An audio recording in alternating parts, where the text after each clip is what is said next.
जनाब दरिया रावी है। इस वक्त हम कोई 25-30 किलोमीटर दूर यहाँ पे आए हैं दरिया रावी का हुस्न देखने। आजकल वैसे भी वो फ्लडेड वेदर है, तो हम दरिया आप देख सकते हैं कि कितना तुगयानी में दरिया है।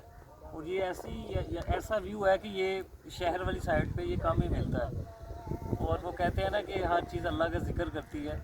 तो यहाँ का जो खामोशी है, यहाँ का जो सन्नाटा है, उनकी जब बंदा तख़य्युलात में ये सोचता है कि ये दरिया जो है कतरा कतरा अल्लाह का जिक्र कर रहा है, तो एक अपना ही एक मज़ा और अपना ही एक कुदरत पे निगाह जाती है कि रब्बुल इज़्ज़त ने किस किस तरह का शाकार दुनिया में पैदा किए हैं। ये तो कुछ भी नहीं, समंदर है, पहाड़ हैं, अक्ल दंग रह जाती है।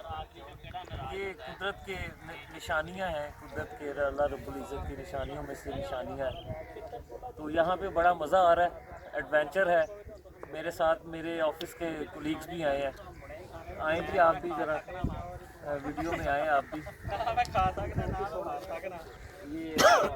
ये तनवीर साहब है, आप भी आए। ये जनाब शाहिद साहब है, ये कोलीग्स हैं हमारे। और ये जो वीडियो बना रहे हैं, ये अल्लाह इनका भला करे, ये मोहसिन साहब है। हाँ जी, शुक्रिया सर। हमें ऐसी जगह ले आए हैं कि हमने कभी सोचा ही नहीं था ऐसी प्यारी जगह पे हम आएंगे, और इंशाल्लाह हम आते रहेंगे। इंशाल्लाह। शुक्रिया।